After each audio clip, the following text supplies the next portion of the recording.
Why? I'd move away from the Because ripe coconuts in the tree. no, no. What I'm saying is that we're just talking about the coconut. It doesn't. You're bringing up what about the tree? Well, yeah, it grew the Is coconut. It's the reason the coconut is there and going to fall. And that's the whole thing people are saying, What oh, grew it's the tree? gravity pulling it down. It What grew gave the that potential energy to the but that coconut to fall in the first place. to me though that just it just muddies the water. It's like, why can't we just have a simple discussion about Muddies the water, clarity, simplicity, muddies waters. okay, if If it's you have a not mic in your clear. hand, is Hold it on, not James. a Hold on, potential James. energy? If it's not clear to me, maybe it's muddying the waters for me. So for Well, it's me, when you undercomplicating it for you, I guess. Instead right, of but overcomplicating. that's what I'm saying. I'm saying that you're bringing in something as a variable that doesn't affect my discussion of simply the fact that Okay, I the coconut. agree. You know, for the sake of argument, I agree. But a variable like the fact that apples do grow in trees, that coconuts do grow above the ground and store that energy, and may be like a bowling ball lifted to the rafters 40 feet up in the air. Well, one thing is equal and opposite reactions. Did gravity make that bowling ball go up 40 feet in the air and stick to the rafters? Someone in a scissor lift did. But Yeah, we yeah. ignore that. We put it on a hydraulic quick release, and someone pushes a button, and then we're creating a magical force and ignoring the energy that was put in it by what Yeah. made it people. better? What I made it have a able to microphone in the originate hand. in the It's the first place? same thing. It's no longer a body at rest, a microphone. The only thing Yeah, but I holding guess back the my potential energy is my fingers or my right. the Okay, grasses or so why whatever. don't we just have a simple conversation about the coconut falling from my perspective as Yeah. weight, and Oh, then after that you can discuss potential energy, because that's not my point. My point is Well, not potential energy. when Listen. you're a good investigator, you ask questions. Well, why is the coconut there in the first place? If it When was I someone in the tree and they dropped it on your head, they'd be liable, right? You couldn't blame gravity. Yeah, When but I They go- Travis, wouldn't say that. Gravity to courtroom 403, please. Gravity. as the coconut grows in size, that is gaining potential energy. Yep, I'd rather it fall on my head when it was small. Right, but see that to me that's a metaphysical angels dancing on the head of a pin discussion where it's like, Heck okay, no. Coconuts, apples, other things grow in trees. Hold on, I've When got they're to ripe, just they throw fall something to in the here. I ground. Sorry know, to interrupt listen- him. listen Sorry to to what I'm interrupt saying, Travis. though. Hold on. Just want to Butter just add trick, one. get Hold back on, to hold base. on. Just let me add one thing. When you talk about potential energy, you're describing Newtonian physics. Well, an apple falling from a tree is stored energy potential. It respects the laws of stored potential energy and release of it. And Just Very look at. Hold on. simple, put Just down. look up. Just look up potential energy. Just have a look. Do a quick Google search, just for my Okay. satisfaction. so the way that I think about it right now is that your point on, so here we are, we're on the beach. I say this coconut fell because of XYZ, and you say, I wish that coconut would fall on me when it was really small. I would be like, that's a non sequitur. What's that got to do with what we're talking about? It's completely, it doesn't make any sense with the conversation. It's a side issue. What about if you were to start digging up your spuds that are in the ground, and all you do is you just move the dirt away, and the spud jumps up into the air? Why does it not do that? Why do I have to bend down and pick it up? This is where I had the conversation with you about a baller, and I say, why would you ask that question? Because You- I you want don't- to get the. I want. you- Listen, you don't- I go with my bucket and I want to catch the apples falling down into my bucket. That's dead simple.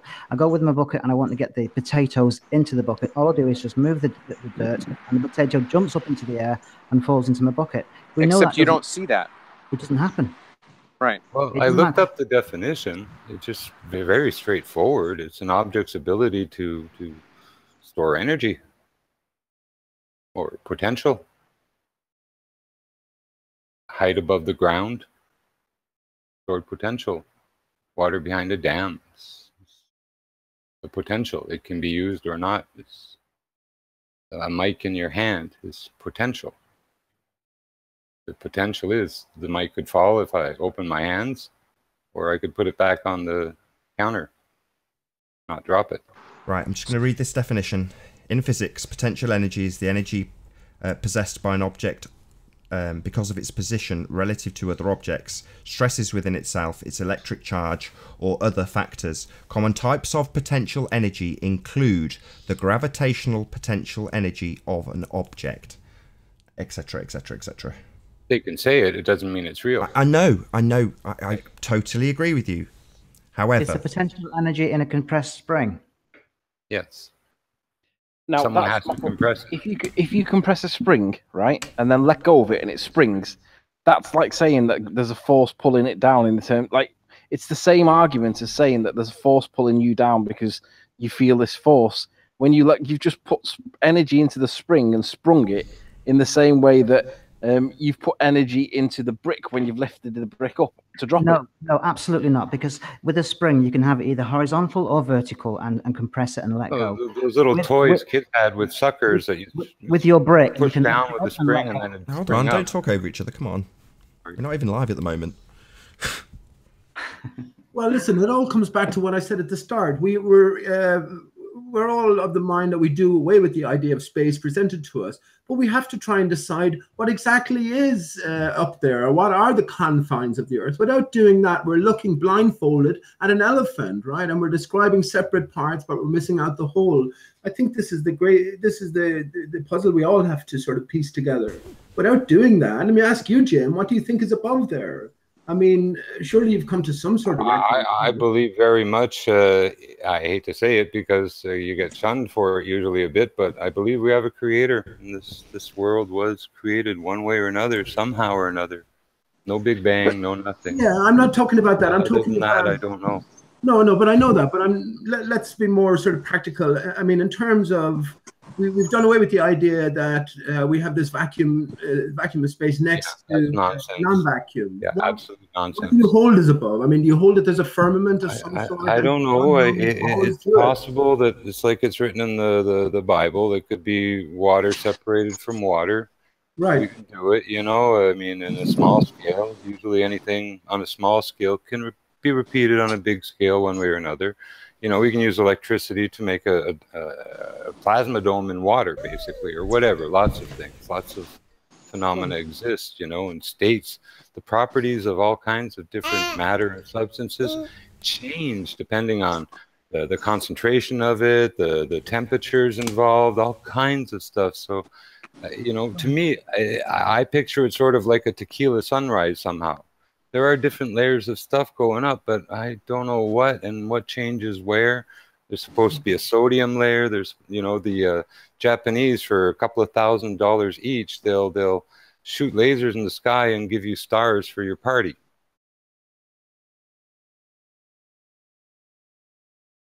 Oh, what a day! What a lovely day!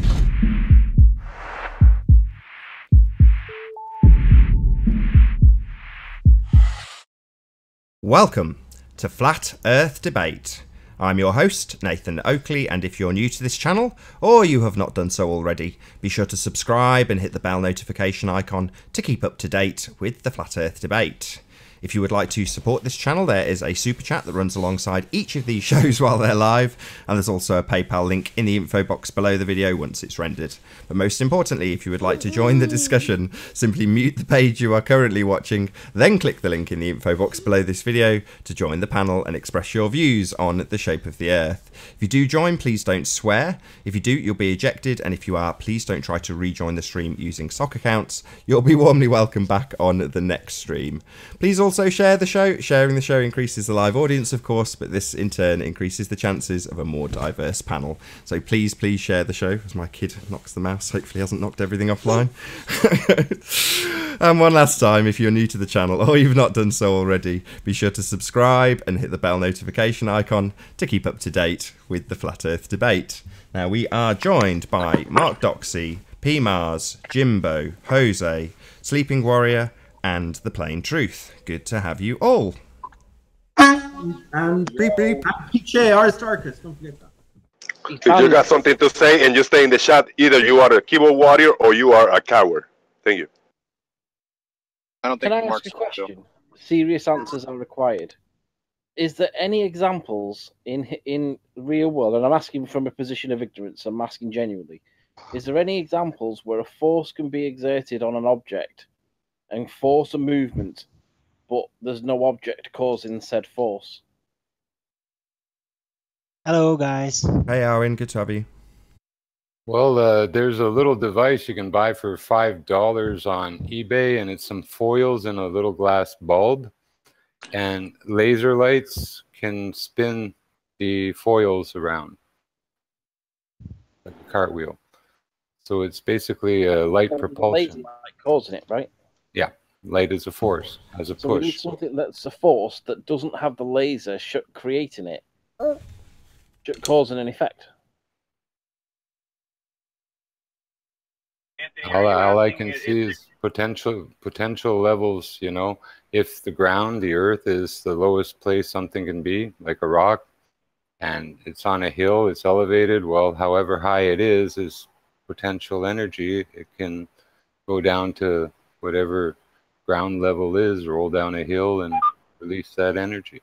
You know, it's like, you know, energy often, like we measure it, we know some of the values.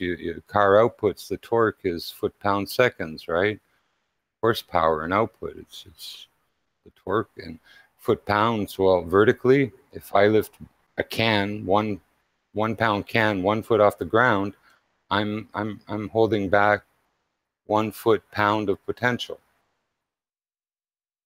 So if you take a can and you move it 5 feet to the left of you, then why doesn't it jump back to its origin point? Talking about gravitational potential energy. Because I've applied a lateral force to it, moved 5 feet over, and that's now its potential energy, and ground rest is below it at that point, where it should be. Like an apple falling in a tree, falls straight down. It grows there, it falls there. Okay, right? So potential energy only counts for things going down, because things don't, like, no, they can go like a rock rolling down a hill. It might have a lot of stored potential energy above a certain point vertically, but it might roll down 100 yards. That's gravitational potential energy. No, it's a rock rolling down a hill. No, it's gravitational potential energy. It's stored energy till it's released. No, it's not stored. You can't measure it. Doesn't leave any energy. Energy is measurable. It is expressed in energy, heat, below it, tension, hold all these on, hold things. on, everybody, hold on. Nobody's addressed a word that P has just said. Clearly, you were paying attention during the break, P. No one's addressed what he's just said. There's no gravitational pull, P. No, he didn't say that. He said that's. Hold on, Arwen. His words exactly were that's gravitational potential energy. Nobody's addressed him.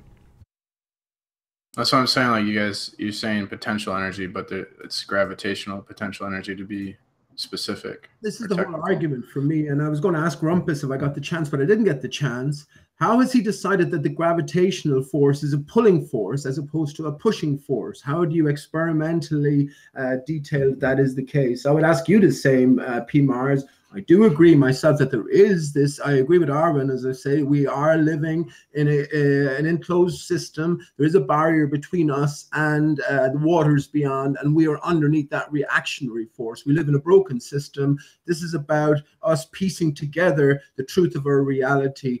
We can forego a lot of the traditional science that's presented to us as truth, but we need to sort of venture into these new areas and start reconsidering systems as a whole, the system as a whole. So that would be my question to Pima.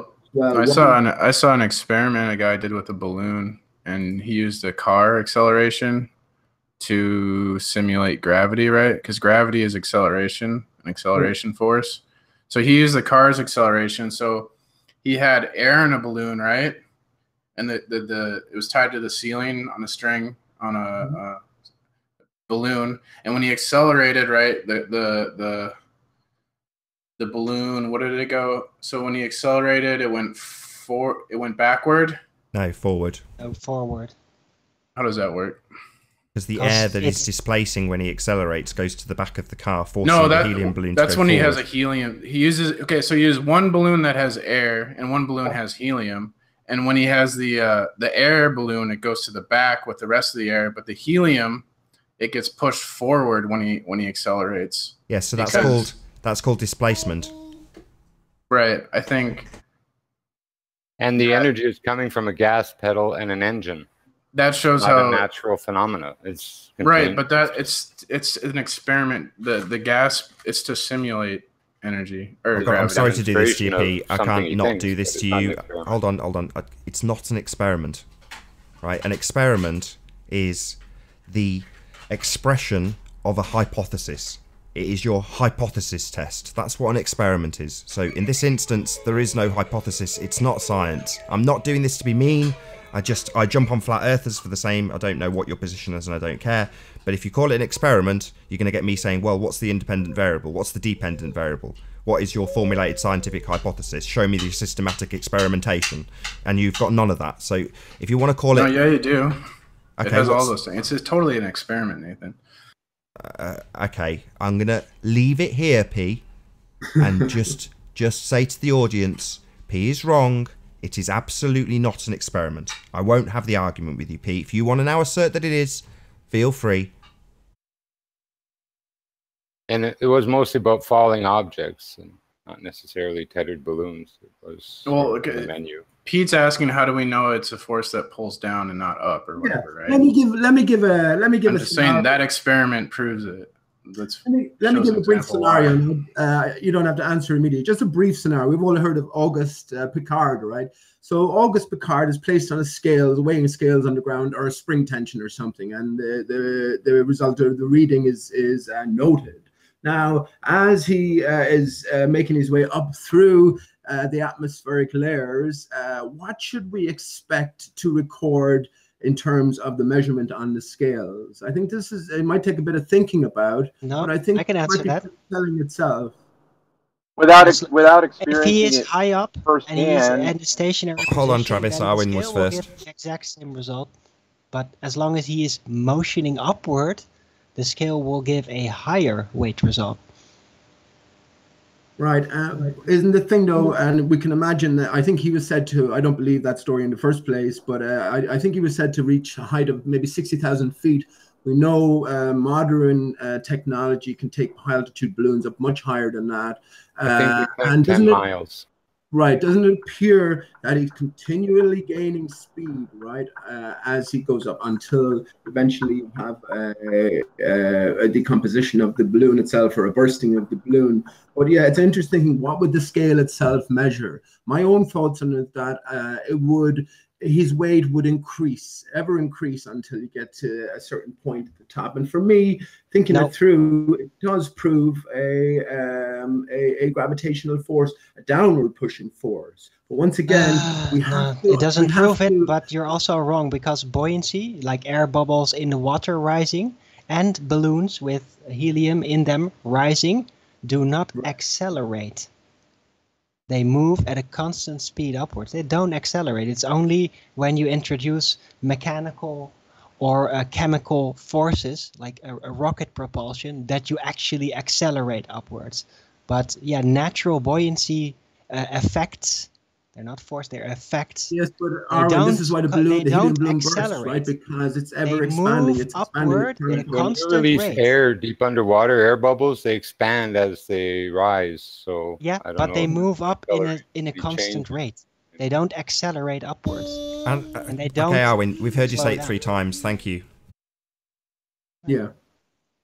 This is why the balloon bursts. This is why it comes to an end at some point, because it's constantly expanding. So as far as I'm aware, you do increase in speed. Auguste Piccard would have experienced an increase in speed. And for me, the scales gradually would have increased in terms of reading. So yeah, once again, I think we have to sort of consider the system as a whole. We can rule out Rumpus and his one-upmanship. This is my model. This is the correct and the only way to view things.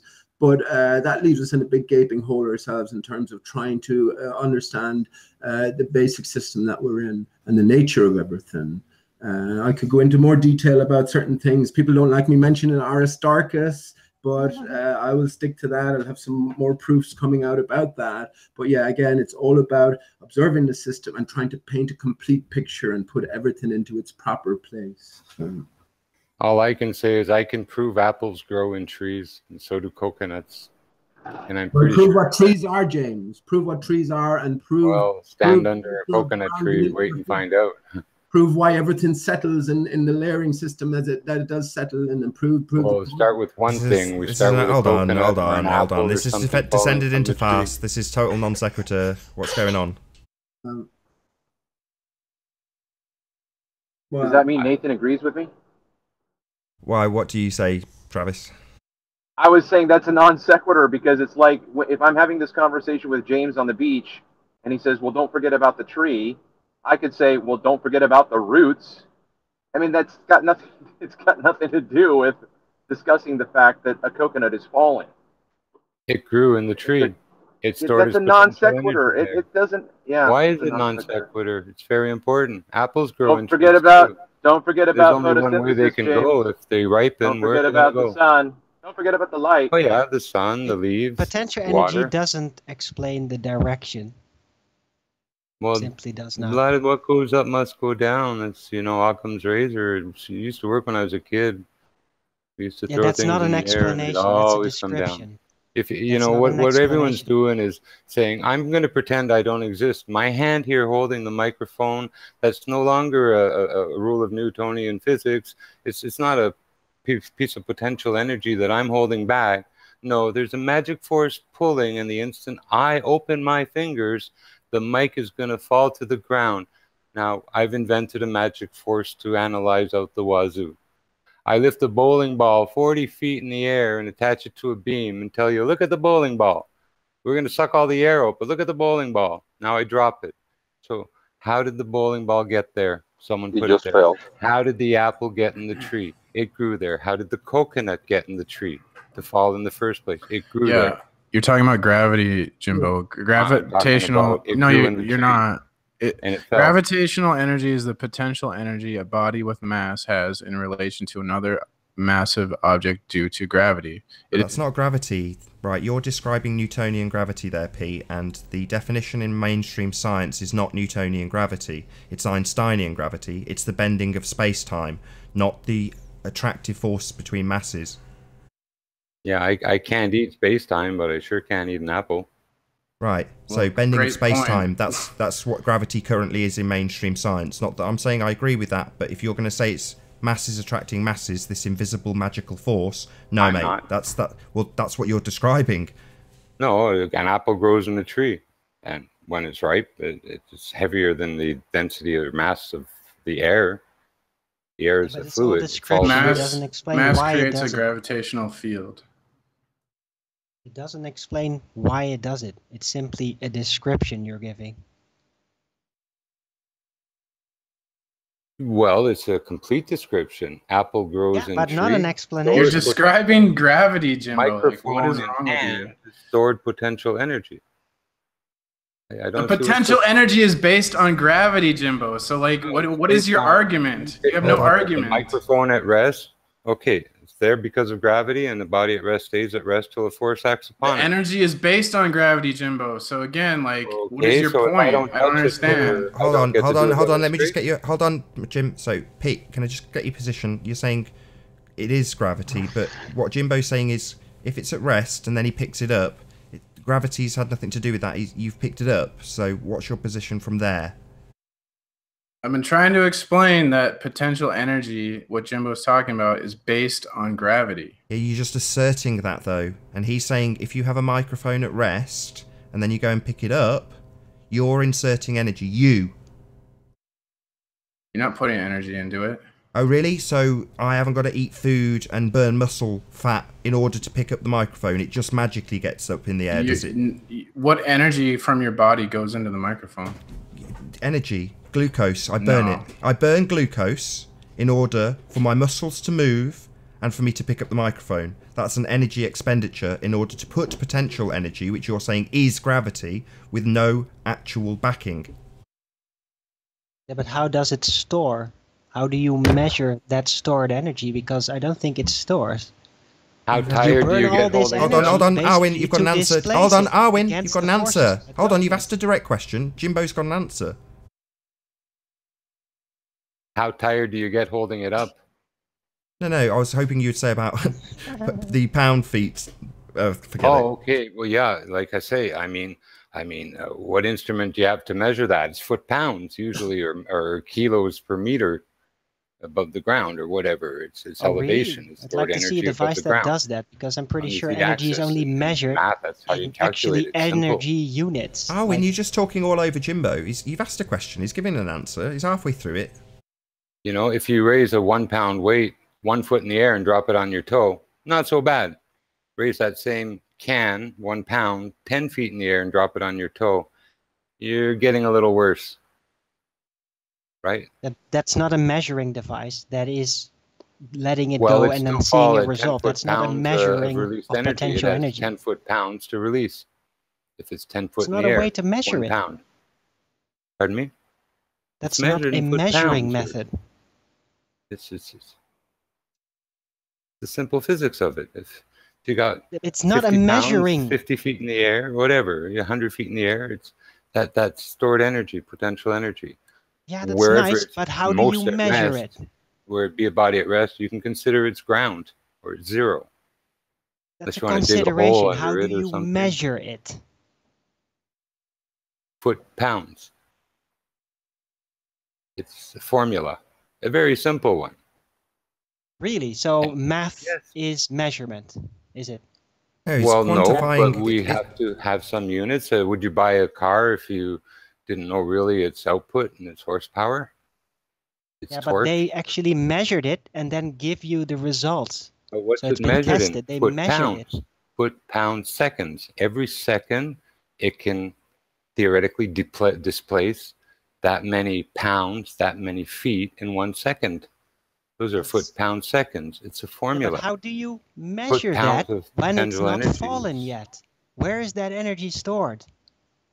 How do you measure that energy? It's based on the input values, Arwin. Height and weight. No, it's based on the gravitational that's not field that measurement. the object is That's on the height. within. deduction. Hold on, let's get an answer. Jimbo, am I correct that it's based purely on the height and the weight of the thing? Absolutely. Right. So, P, you've just asserted something that there's something else we need to take into account. That's a deduction. Nathan. Okay, That's so the not a object is measurement. within a gravitational field, and the potential energy is based. Hold on, you've just made an assertion. All you're doing, P, is saying, we've got gravity. Yes. Well, that's not a very good argument, my friend. You're just making an assertion.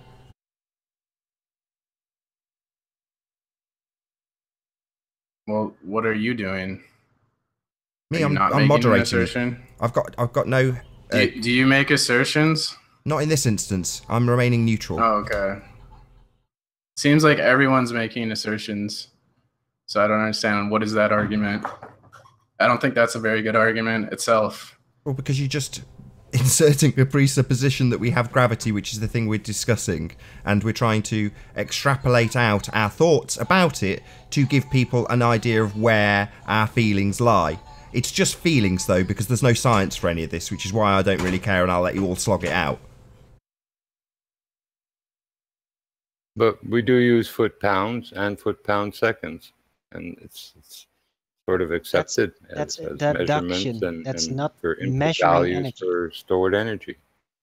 It's not measuring energy. That's a deduction. The stored potential, my mistake. There's potential weight, potential mass. That's Elevation interesting. above So the ground. it's not an energy. So then where does the energy causing that motion actually come from? What motion? Stored energy has no motion. It's Downwards. potential. When you drop it, where does it come from? Why does it go down? Well, if you're speaking of water in a dam, it's not necessarily going down. It can go over and out through turbines. What if you don't drop it? What if you throw it to the ground? Then again, the I drop the mic. I throw it to the ground. I do this. I do that. But don't count me as part of what's happening here. Okay. Like If I apples throw growing it- in if I trees. Let's throw it ignore to the the- tree, the sun, and the fact that they grow above the ground and they only have one way to go.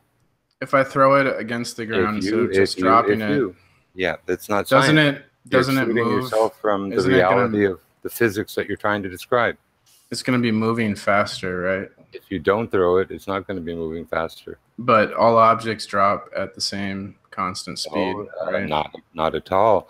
The acceleration downward is, whatever, 9.8 meters per second squared, whatever, till terminal velocity of the object in question.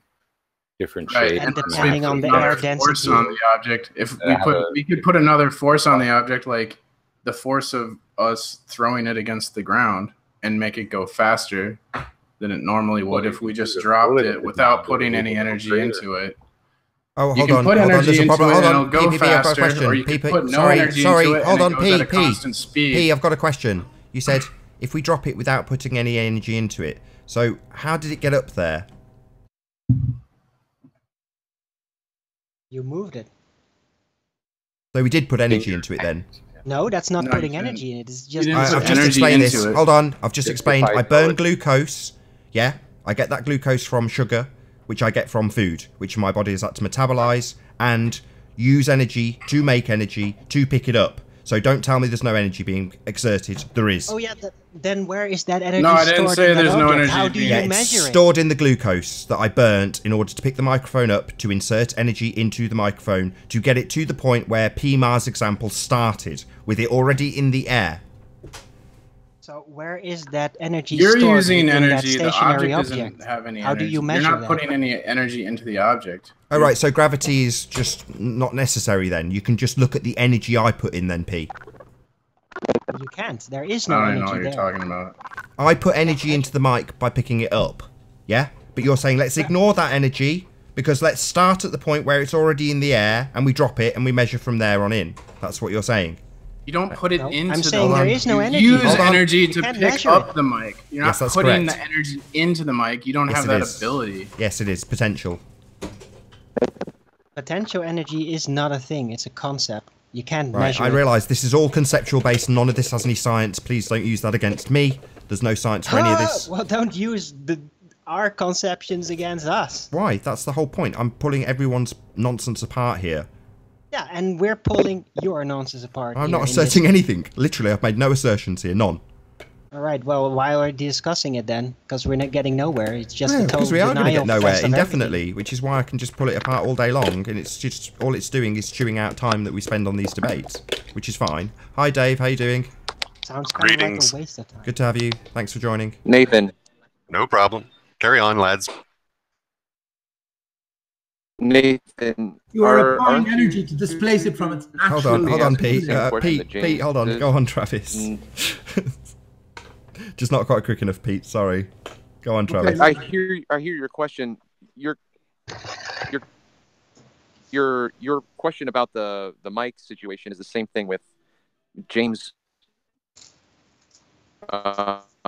bringing up the tree. You're saying don't forget about raising the microphone up to the height thing. Don't forget about the tree. I mean, that's the same analogy, right? Well, not really. If you say a mic will fall, it's like, well, will it? It's just a mic, right? It's a concrete noun. There's no phenomena unless you create one.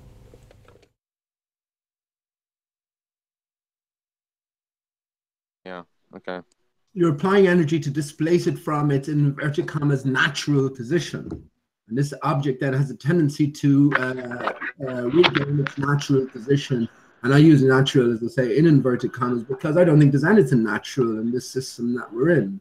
Again, we have to consider the bigger picture, the picture of the whole. And as if we don't start looking at these greater things, we'll just get stuck, as you say, Nathan, I can understand your point of view exactly with the scientific methodology, but it has its limitations and it won't allow us, it will allow us to rule things out, but I don't feel it will allow us to rule lots of truth in, or potential truth in anyway. Right, but the correct tool for this would be science if you want to establish the cause of an effect. But what we're doing is saying, oh, it sits outside the boundaries of science, so let's just philosophize about what could be causing it and then assert that as science. That's what everyone does. Right. Yeah, well, we don't have to assert it as science then, but if science can't explain something, there isn't a truth attached to it, you see. So if you rule everything out that you can't define under the scientific methodology, then that would leave a gaping hole, you know, where there can be other routes to finding out truth. So this is the whole point. Right, you've just changed my word from cause to truth, though. You know, Well, we're talking about causes. Yeah, well, truth is in, look, we're here to try and investigate the nature of this reality we are under. And I've heard you mention before, we can't sort of perform any scientific experiments regarding, say, the luminaries. But that doesn't mean we can't come to understand what the luminaries might be. You know what I mean? This is the point, and that they won't, understanding that they won't play a bigger picture, a bigger part in the bigger picture that we are trying to sort of paint for ourselves. That's all I'm trying to say. Well, yeah, but we sit on the we sit on the same side of the argument, though, Pete. So in that regard, yes, I've got to agree with you, but that's not what we were presented with. So we're presented with the cause of those luminaries is the Big Bang. Right, right. So I've ruled all this shit out already, excuse my language, because everything that science, official science has presented us is an inversion of truth. But there is a greater picture here, and I've often said this about coming to flat Earth realization. We've entered a whole new realm of wonders, really, and we have to be open considering all manner of possibilities. Because after all, if this is a divine setting at its very core, well, the scientific method will not be able to analyze in detail all the ultimate root causes to everything, you know. I have foregone the Big Bang and pretty much all of science's explanations for the root causes of everything. But I haven't. Hold on. I've got to check you on that again, Pete, because that's what science does. It establishes a cause in a cause and effect relationship, and you're saying, well, if it sits outside, we can still search for truth. And it's like, well, what is true about a cause is established with science.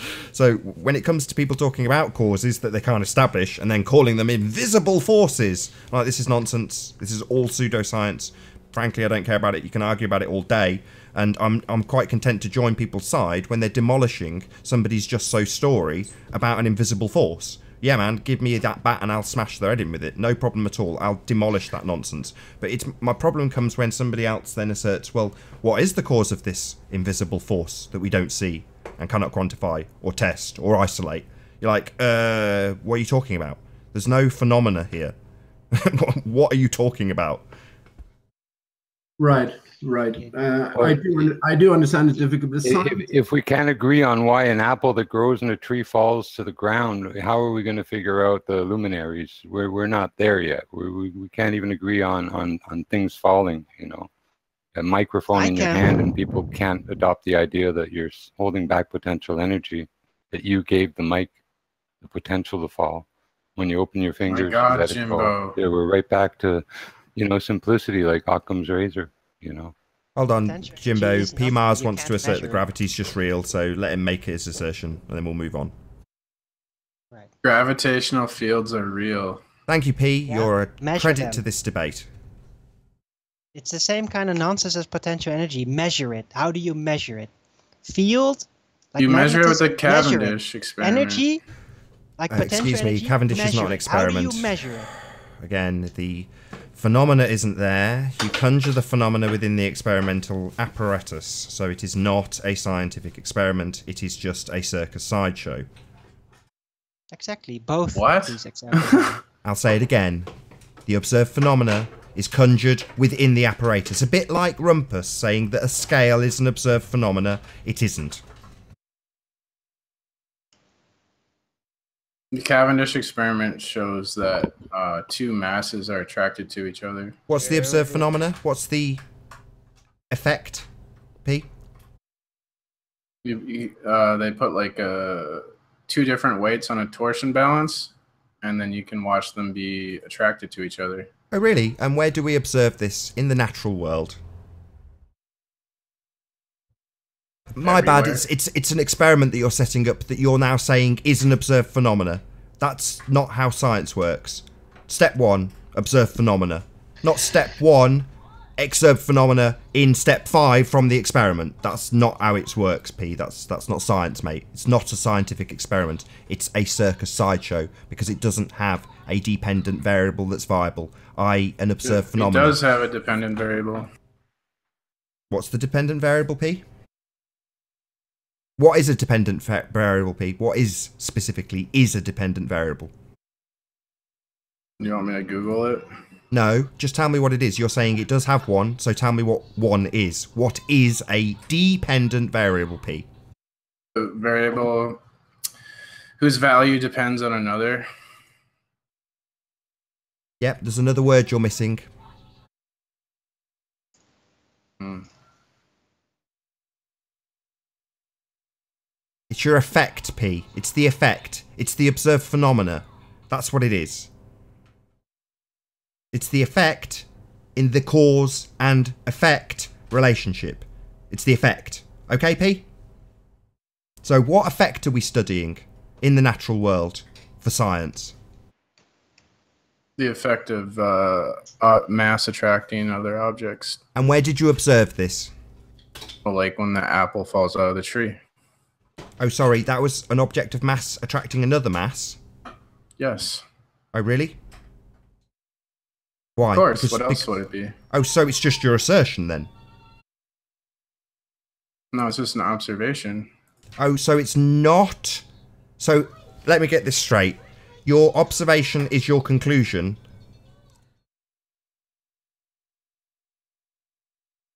The observation is masses attracting each other, yes.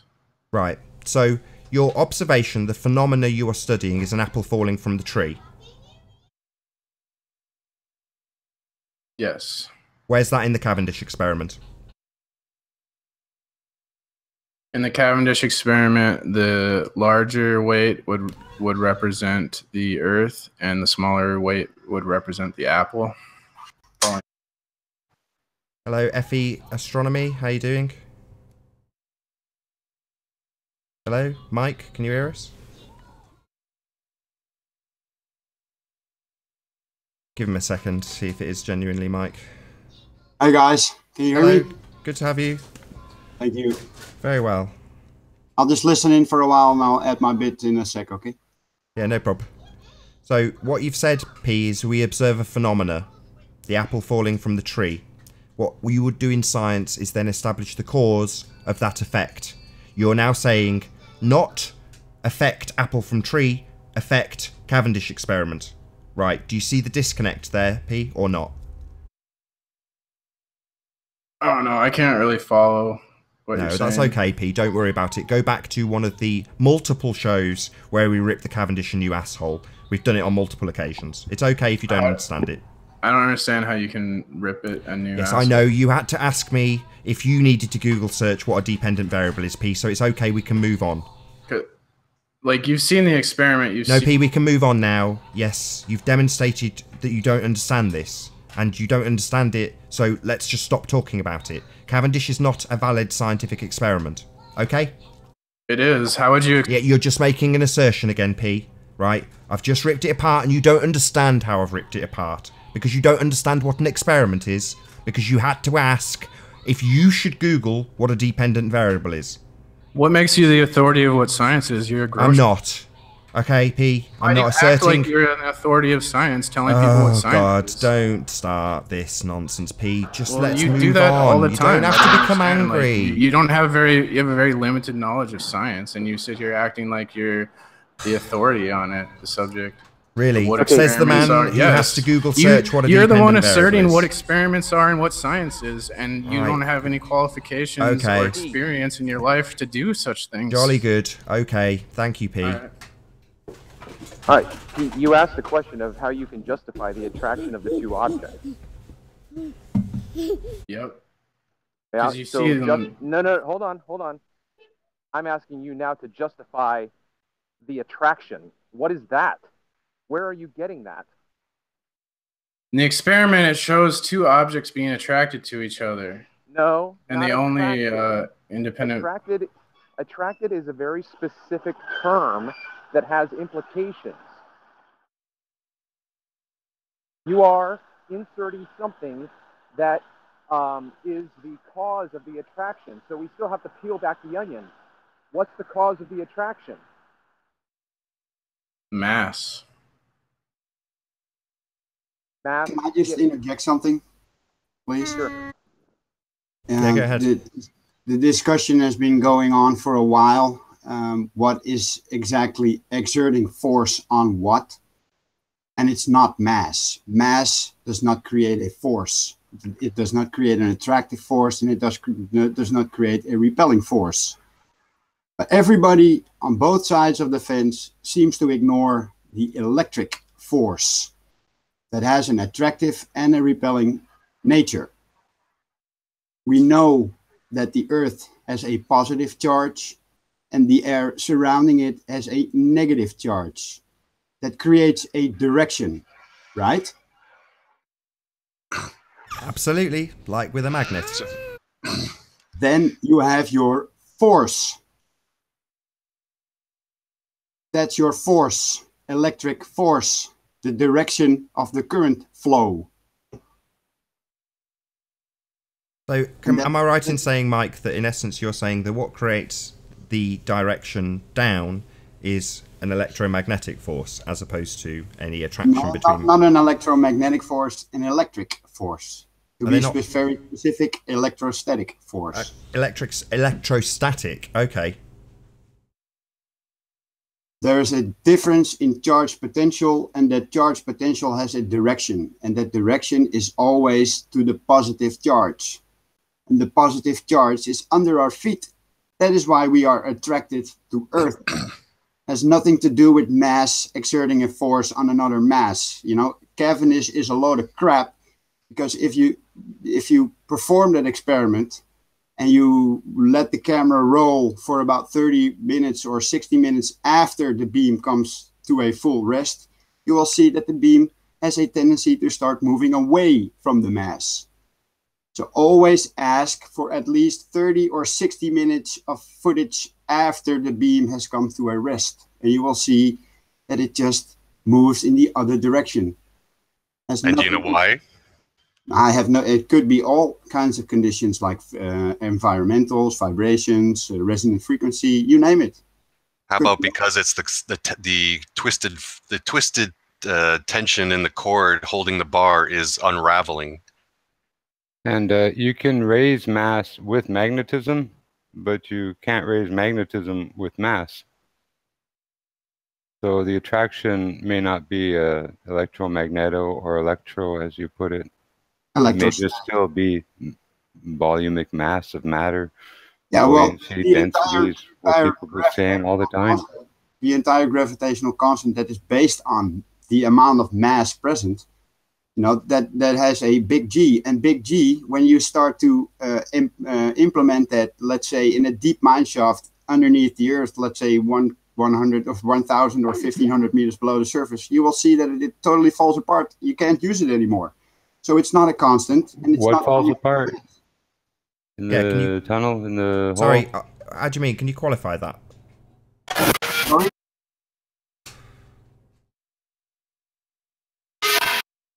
Oh, we're getting trolled. At this point, I need to ask people from the audience to join just to fill a few gaps. Otherwise, this is the end of the conversation as we're being trolled, which is deeply unfortunate. Okay. Hopefully, we'll get a few guests to join from the panel. Click the link in the info box. You join and we end up getting sniped. Obviously, it'll mean we'll have to start a new hangout, but hopefully, a few members of the audience will join and we'll have normal service resume shortly.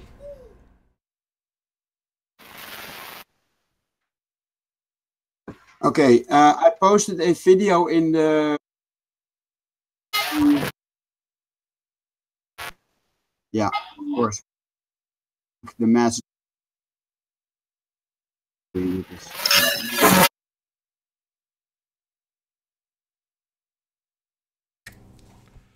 Bloody trolls. I think we need one more person.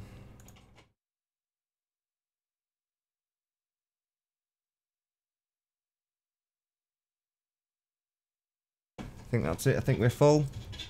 Okay, I posted a video in the comment section about on the I think it was the debate of yesterday, which is a presentation by Wallace Thornston from the Electric Universe.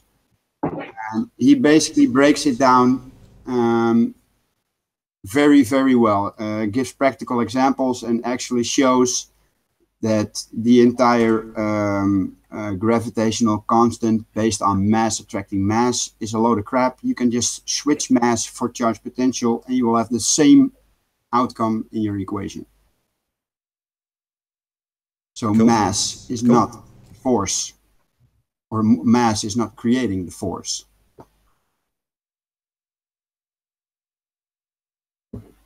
We need one more person to fill the panel up again, if you may. Hopefully we'll get another member of the audience. If the mass attracting mass crowd is asserting that mass generates a force, then you need to prove that. And don't give me that. God damn. Time to battle the trolls again.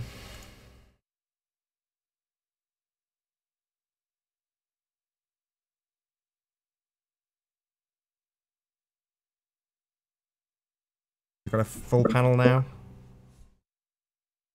Hopefully so. Okay, no, and what I inserted into the comment section yesterday was that both sides of the fence need to watch that video. You know, the electric universe basically is a baller. How do you say that? They think the Earth is a sphere, and that's okay, you know. But the science they do is pretty good. You know, I understand a lot of what they're saying because I have a engineering background, so I know what they are talking about, and it makes real sense. But listen to it, everybody, not just the flat earthers, also the ball earthers. You know. Oh, I've seen the whole series actually for the electric universe and what is it? The catastrophic geology, by Michael Steinbacher and all that. The whole works there, A through Z. Yeah, they're very, very ball oriented, and well, in a sense, to me, it's almost like creating a new religion there. The cave writings, all plasma figures and stuff, the realignment of the planets, the pedestal to the sun that they depict, all kinds of stuff is probably and quintessentially just painted into a nice package. They're right about a lot of the electrical nature of our universe. Don't get me wrong. I like a lot of what they've done, but they're certainly don't take it as gospel. And again, use good discernment. It's just like any other information out there.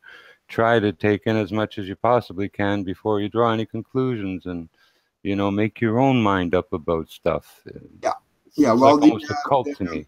The presentation that I sent is actually there is a lot of heliocentric terms being used. You just have to swallow that, so to speak, and just listen to everything else that he has to say, because he's basically on both sides. You know, he is a baller, but he is also saying that mathematics, the way that mathematics is used now, is a load of crap. You know, mathematics is not physics. You know, if you have an entire whiteboard full of symbols and you don't know how to define those symbols, literally, because nobody has a definite definition of mass, for example, then what the fuck are you writing on? What the hell are you writing on that whiteboard if you are unable to break down the symbols on the whiteboard? No, and there are symbols on. Let's face it, we have an accepted mass and atomic mass units, scales that work on kilos, grams, and etc. We have the avoirdupois system. Some things are sort of accepted, especially the mass system with kilos and stuff. So, yeah, there's abuse to math and magic applied to math and distortions and everything. But I look at what is practical in the physical world. Like there's some math that the formulas apply to different things. For example, filling a swimming pool with 3 different size hoses that have 3 different volumes of water or rates of flow. You can calculate that with the reciprocal of reciprocal sums formula. Well, guess what? The same exact formula works for any parallel circuit. So you can fill a swimming pool, or you can calculate the current in a circuit, a parallel circuit, the same way in the same formula. Absolutely no difference. So if something has congruity like that, and with the rest of the system, parts of it I got to be okay with.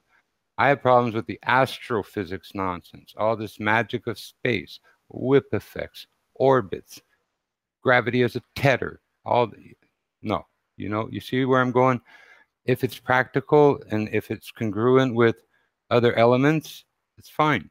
It probably does work, even though it's fictitious. Like my big term is there is no electricity on flat Earth, believe it or not. From the power stations to your house, these are high tension wires, and there's only a tension applied, a push-pull, a rocking, a tension. No electricity flows, no so-called electrons flow. Before we get into Everything's that, Jimbo, I'm insulated. really sorry to just cut you off. Mike, do you have a link to the video you were referencing? I've just gone through the last 3 debates to try and find your link, but I couldn't find it. Yeah, let me just find it. Give me a minute or something. No problem. If you stick it in the side chat, I'll grab it and then stick it in the public chat. I give the example of how cars are wired. In Britain, they have a positive hole theory for, you know, the current that flows through your automobile. Here in North America, it's the negative post that flows electricity to the positive. In England, it's taught that there's a series of holes and the electrons drop into the positive holes. So the whole theory is different. But you turn your key in a car in North America or you turn one in England, even though the two theories of electrical applied to them are absolutely different, they both start. You know, so I don't know with anything. I guess it's simplified and taught in the most simplistic way that it can be, except of course for gravity and astrophysics. And yeah, well, the gravity is a loaded term when you use it now, because when we or anybody says gravity, we always imply that it's mass attracting mass. You know, but nobody can prove that as soon as you have mass that there's a force present. Nobody can prove that. Well, in acceleration downward, the actual formula for 32 feet per second squared till terminal velocity, there is no gravity. A lot of people and professors will insert it and get all convoluted and newtons of force downward and vectors and, oh yeah, okay. But in reality, just for the calculation of the 32 feet per second squared, there's no gravity involved. You do your calculations, there's no G. It's a fictitious force, just like Coriolis. They write it in just to add a lot of fiction. Look, the Coriolis, the guy shoots a .5 rifle straight up. It should move him, the Coriolis, and the spinning axis Earth, a gun in the shooter, about 16 miles at 45 degrees latitude. But the bullet comes down at his feet a minute and 50 seconds later. Where's your spinning Earth? You know, you're supposed to calculate Coriolis at 1,200 yards with a .5. Well, the spinning of the Earth is another topic for debate that has been going on a few days ago. I think and there was some unclear things about what Chris Seeley had to say about the gyroscope issue and the rotation it registers. Well, a minute and a half airtime on a bullet is very substantial. Yeah, well, the rotation underneath that bullet should be immense. 300 at the equator, 300 yards a second. A football field a second. So at my latitude, it'd be 150 yards a second. 16 miles, it should pull me and the gun away. Should be safe as hell to just not even look for shelter. Yeah. Well, there is a discrepancy between the two types of gyroscopes that we've used so far. We have the optical gyroscope, the fiber optic gyro, and the ring laser gyroscope. Mm-hmm. You have the pure mechanical gyroscopes, the directional gyroscopes, basically the ones that they use in airplanes for the attitude meter. The optical gyroscopes all register a rotation. They all do. But the mechanical gyroscopes do not. Not one. There are several... Did you ever think it might be Ferris wheel programming in the device added? No, the mechanical gyroscopes do not drift at all. No, I know, but the new ones do, apparently. No, that's just the optical ones. And the optical ones do not work mechanically. They work with light. But could it be programmed in? No. A merry-go-round? No, it can't be programmed in, eh? They don't have computers doing calculations and applying algorithms, nothing like that. Yeah, sure. You can think. Oh, yeah, sure. If you break down the firmware, you should be able to see it, and it's not there. Fiber optic gyro just processes exactly like it should. So the black box flight recorders register the curve of the Earth as the plane flies over it. I'm not saying they don't not apparently. I'm not saying that they measure curvature of the Earth. I'm only saying that they measure rotation. But rotation of what? Now the ballers will immediately say it's the rotation of Earth. Well, I always say that's baloney because the mechanical gyroscopes do not register the same drift. So just another toy, spinning toy. It's just the optical gyroscopes, and if optical gyroscope work with a different method with light, my assumption or my conclusion about that is that it's a rotational ether field that we're measuring. Because mechanical gyroscopes should, by definition, also drift with the same amount per latitude, but they don't. Well, that means all the pilots that ever flew those old Cessnas and stuff that didn't have all this modern cockamamie stuff really couldn't get to where they were going. Exactly, if they drifted. Or drifted or crashed. Then they couldn't. But what they say is that a counter torque is put on the gyroscope that prevents it from drifting. But we have tested several mechanical gyroscopes, and none of them drift. None of them. They're all stationary. It doesn't matter how you make your experiment set up. If you put it on water, on a floating device, or just on a solid table, they remain stationary. There's not a degree of drift. And if there is drift, it's imbalance in the mechanical gyroscope itself. Yeah, it's as phony a test as a Foucault's pendulum. Same guy made them both. Yeah, well, the story goes that Foucault's gyroscope did measure that drift, but you know, that's ludicrous because we now get the excuse that friction in the bearings prevents the mechanical gyroscopes from drifting. But I doubt he had one that could spin for a minute and a half. Yeah, that sounds about right. Sorry? About a minute and a half for him using a contraption to mechanically wind up that gyro. I mean, I would be surprised if he got a couple of minutes out of that gyro with nowhere near as good as what they class today as a child's toy in terms of the bearing quality. Correct. Is that not why you use the pendulum? Minus the time it takes to stabilize. Yeah, that is why they use the pendulum, because the gyroscope looks very bad for their argument. Well, for my limited understanding is he did find drift in the gyroscope. But So why don't we? So why don't we, with much better gyros that spin much faster for much longer with much better bearings, why wouldn't we see the same as Foucault saw? We have 21st century technology and our bearings are 1,000 times better quality than what Foucault had. But the other gyroscopes do show drift. Just the optical ones. With their gyroscope on a string, just amazing. Optical gyroscope work differently than mechanical gyroscopes. And you can ask every gyroscope expert, a pilot, they will all say that mechanical gyroscopes are better equipped to measure the apparent drift or the drift per latitude. And they don't. You know, everybody says that they do.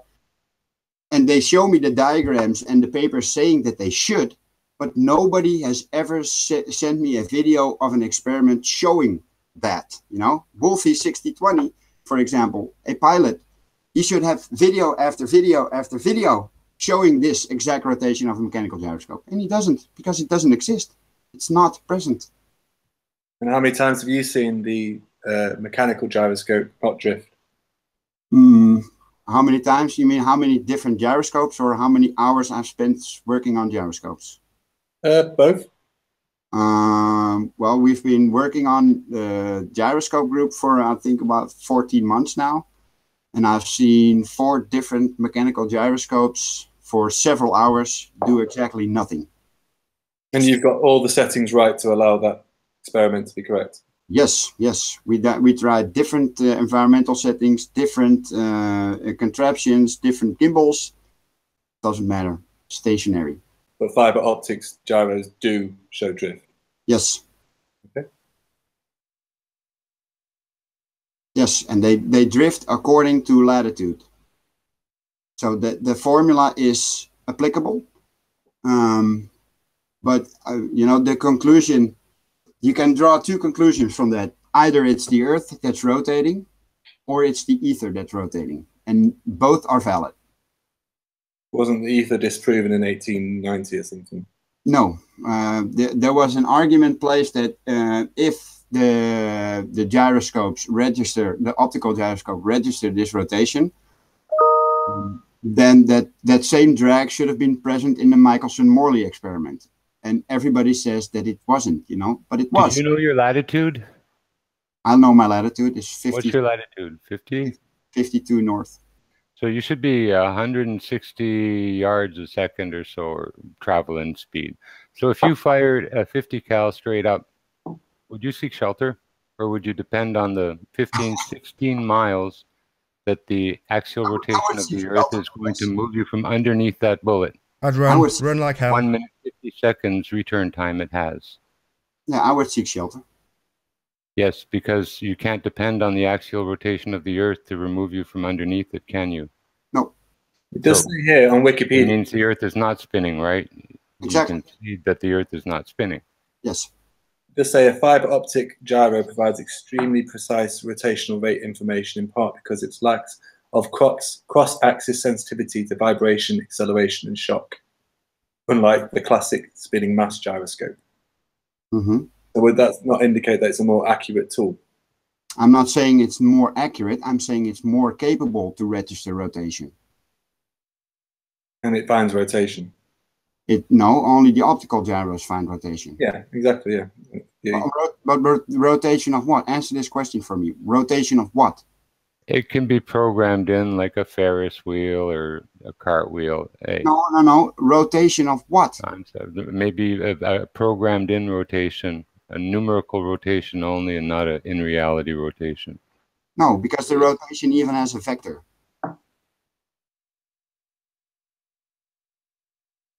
A plane can fly in any direction. If it flew in the vector of the direction of the ether, well, that's my wouldn't it register less or more on that rotation? That's my conclusion. I don't believe that the Earth is moving, but and I base that on the extensive experience and experiments that we've done with both types of gyroscopes. But you did just say that the optical gyro does show rotation or just show movement. It registers drift according to latitude. Okay. What does that tell you?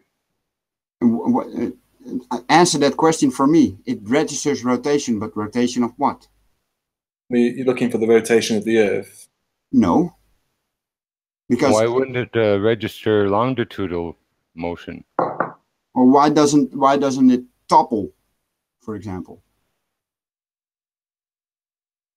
If I understand right, if you spin it, say you're at the North Pole, hypothetically, you spin it up and then you go to the South Pole, you're upside down and it's right side up. If we're on a ball, it still maintains the North Pole orientation. That's what, yes, but you know, none of the gyros, mechanical or optical, find curvature. No, but they show the rotation of the Earth, though.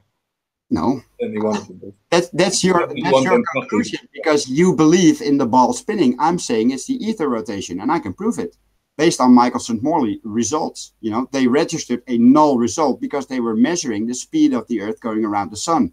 Have you actually read this? Oh, I'm still talking. Sorry, do apologize. They measured a 1 to 10 kilometer per second drift on the north. Sorry, my baby just woke up. Yeah, on a north-south trajectory. That means that they measured a drag, and they considered that a null result because they were looking for the orbital momentum, and they didn't find it, but they did find a drag in the light. Now put that back into an optical gyro, which works with light, is susceptible to that same drag. You know, the Michael St. Morley was a stationary light beam, and it shifted. So why wouldn't a fiber optic or a ring laser gyro do exactly the same thing? I thought they were looking for ether, not the rotation of the Earth. No, the Michael St. Morley was to find the orbital momentum, the orbital speed around the sun, and they didn't find it, but they did find a 1 to 10 kilometer per second drift in the south to north beam. It shifted. So that's the drag of the ether that I am referring to. That's the rotation that we're measuring with optical gyroscopes. I'm quoting Wiki, so whatever you want to say about that. It says about the experiment, it compared the speed of light in perpendicular directions in an attempt to detect the relative motion of matter with a stationary luminous ether. Yeah, but the speed of light is dependent on a medium. I wasn't finished. Okay, sorry. No problem. The result was negative, in that Michelson and Morley found no significant difference between the speed of light and the direction of movement for the presumed ether and then the speeds of right angles. That they were looking for ether and they couldn't find it. No, that's not. Hold on. Can you just read the part about stationary matter again? Yeah, sure. Where are we now? It's right near the beginning. I have to mute, by the way. Hold on. I just wanted to repeat what the test was. It compared the speed of light in perpendicular directions in attempts to detect the relative motion of matter through... Stop! So they are trying to detect the relative motion of matter. Yes. Right. What does that mean? Through ether. Sorry, it's matter moving through ether. So they are trying to detect the matter moving through the ether. The matter. Excuse me, why are you now talking over me, dick brain? Is it because we have just demolished your assertion that they are actually trying to find that the ether is rotating and that's why it's a null result? Or is it because you don't understand that the actual definition is that the matter is moving? That is what the test was. Excuse me, the matter is moving through the ether, according to what you have just stated, correct? They were measuring if the Earth was moving through the ether with a 100,000 kilometers per second motion. Correct, and it was a null result. They did not detect that the Earth moved through the ether. The matter did not move through. Can Dick Brain say something? That would be you. Sorry? You can say something if you want. The result is generally considered to be the first strong evidence against the then prevalent ether theory. Initiated a line of research that eventually led into spatial relativity, which rules out a stationary ether. You're quoting Wiki, right? Yeah. Okay, I've actually read the actual experiment itself, but go on. Okay, but did you also read that they registered a drift on the perpendicular beam from 1 to 10 kilometers per second? And they discarded that as a null result because they were looking for a much higher speed? I can't remember that exact terminology. No, it's not exact terminology. I'm paraphrasing what they were looking for. Okay, wait, I meant your exact terminology. They were looking for the orbital momentum of Earth going around the sun through the ether, and they didn't measure it. But because they assumed that the Earth is moving, they discarded the ether. Maybe we should all read more about it. Yes, please do. I meant all of us. Yes, there are so many conflicting stories about both the Michelson-Morley, Michelson-Gale, and the Senyek experiments. There's also a lot of misconceptions about Einstein's general and special relativity theories because they are still theories and they are actually discarded because c is not a constant speed; it's medium dependent. Everybody knows that. So I'm not quite sure why. Also on the gravity argument, why you guys keep holding on to something that is metaphysical, it's unprovable, and it's actually fairly easily debunkable. And with that, I'm going to say first and foremost a huge, massive, enormous thank you to all of the live audience for tuning in and hopefully sharing this debate. And of course, a massive thank you to all of the debating panel for making this debate possible. If you hated the show, then you know exactly what to do. But if you liked the show, maybe consider sharing it with a friend or subscribing if you have not done so already. I've been Nathan Oakley, and I will see you all in the next video. Oh, what a day! What a lovely day!